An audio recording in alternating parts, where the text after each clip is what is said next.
Hi, friend, and welcome to season 2 of Living Simple and Well. I'm so glad you're here, truly. This season feels like a fresh breath, a new chapter, an invitation to step into your life with more intention and a lot more grace. Season 2 is about honoring where you are right now while still believing in where you're going. It's about slowing down without shrinking your dreams, about caring deeply for your body, your home, and your heart without guilt and without pressure.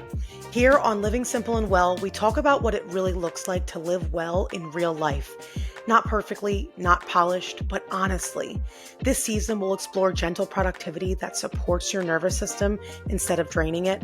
We'll talk about wellness rooted in self respect, not shame, about creating a life that feels calm and meaningful while still allowing space for passion, purpose, and income. You'll hear thoughtful solo conversations and inspiring guests, experts who believe in sustainable, realistic care for women in every season, and so many more. Most of all, this is a space for you, for the woman who has spent so much time taking care of everyone else, for the woman who's ready to choose herself again, confidently, unapologetically, and with love. If you've been craving more peace, more alignment, and more joy in your everyday life, you're in the right place, friend. So settle in, take a deep breath, and let this season remind you that living simple and well can exist beautifully together. There's a question that's been gently following me around lately. Not in like a loud, demanding way, but sort of in a quiet, persistent one. What if you didn't need to be better? Not more productive, not more healed, more disciplined or optimized or improved. Just allow to be exactly where you are right now. I think so many of us are tired.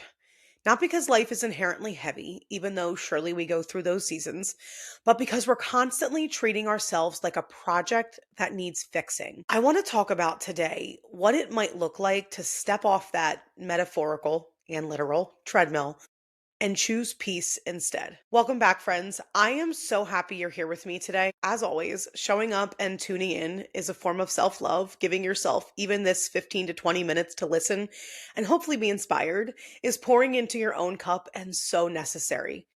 We are in a frozen tundra over here. We had quite the snowstorm a couple weekends ago, and it has been so cold since that it feels like the snow will be here until June. I am craving the sun in such a serious way. We are at full capacity with activities being out of the house 3 weeknights and weekends with dance, Girl Scouts, including cookie booths on weekends, gymnastics, and my daughter just let me know she's interested in softball. She wants to play with a couple of her girlfriends, so here I am trying to see if we can squeeze that in. Some days, as I reflect on my journey trying to grow our family, I wonder if God is up there laughing at how busy this one spirited, social, very sassy girl will keep me all on her own. I have been intentionally digging back into some freelance work at the start of this year and am a few weeks into working with a new client, and it feels so good to stretch my brain in that way. I feel like it came around with so much less pressure to perform, such a natural fit, and lots of wonderful conversations that led to us finding alignment and working together, and that it just felt so right. And that is positively refreshing if I am so honest. I have spent quite a few mornings much slower lately.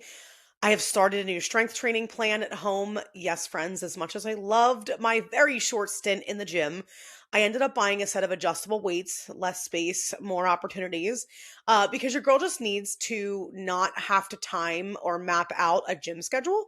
It's just not as easy bouncing into the wellness room that we've created at our home for like 20, 30 minutes to get a quick workout in. So I actually linked up with Kelly. If you didn't listen to last week's episode, it's a must for truly understanding your body, especially your metabolic health.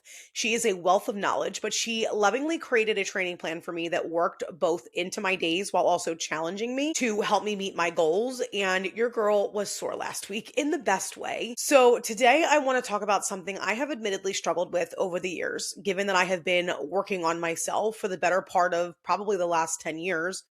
I have always had a goal in mind, whether it was to lose weight, to get pregnant, to normalize my periods. I have chronically been working on myself in some way, shape, or form. And somewhere along the way, self care turned into some sort of self management.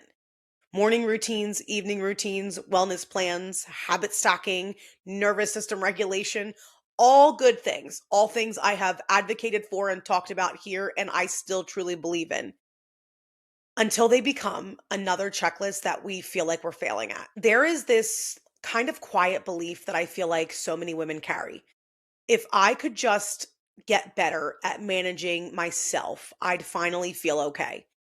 But what happens when the pursuit of better keeps you disconnected from the life you're actually already living? Sometimes growth doesn't feel expansive, it feels exhausting. And if that resonates with you, friend, it doesn't mean you're doing something wrong. I want to start there. It just means that you might be listening to a voice that's asking for rest instead of refinement. Here's something I've personally noticed in myself and in some women that I've had the chance to connect with.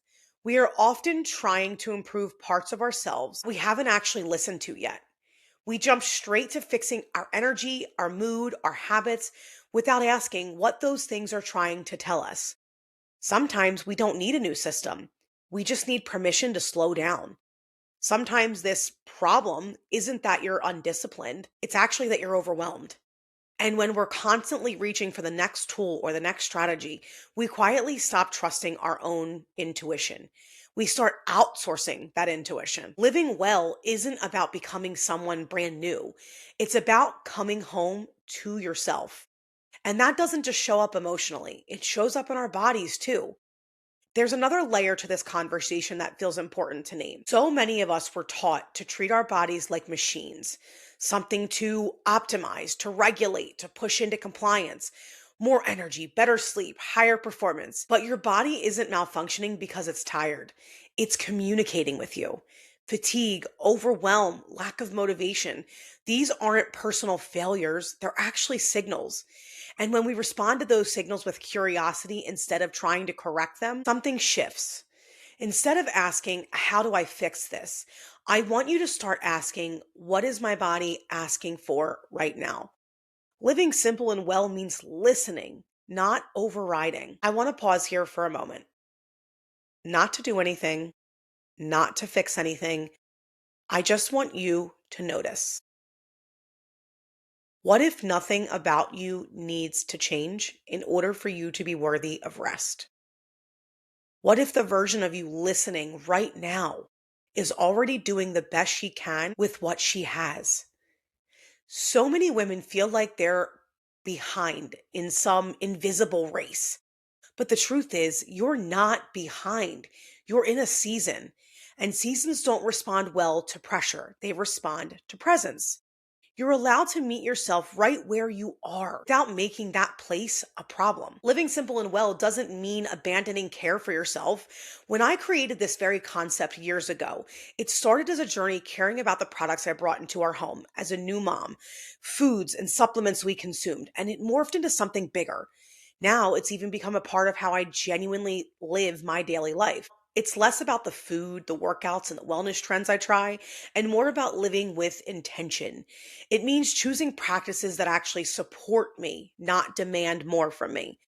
Now, this might look like fewer habits, but more consistency, slower mornings instead of perfect routines, and rest that doesn't feel like it had to be earned. It's letting your life be human instead of ideal. Wellness doesn't have to be impressive to be effective.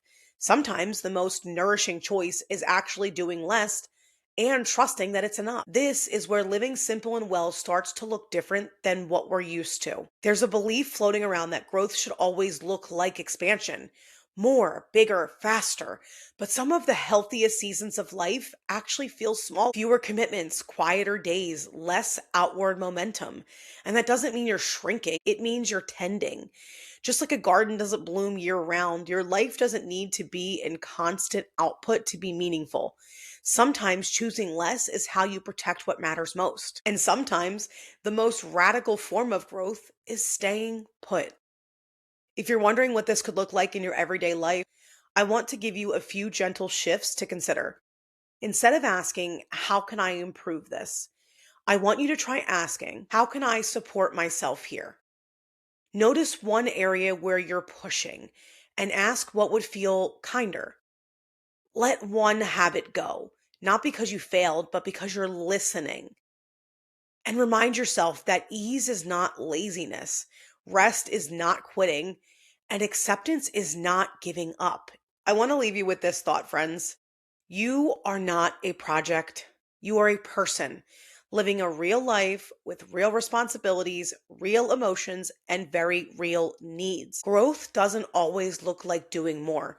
Sometimes it looks like letting yourself be. If this episode felt like a breath of fresh air, I hope you carry that feeling with you through your day today and for more days to come. You don't need to be better to belong here. You already do. Thank you for being here with me in this space. I have found so much joy in sharing my heart here with all of you. If this episode resonates with you, I'd love for you to consider sharing it on your socials or with a friend. The more women we can connect with to create a community of strong, healing, intentional women, the better. Until next time, friends, keep living simple and well.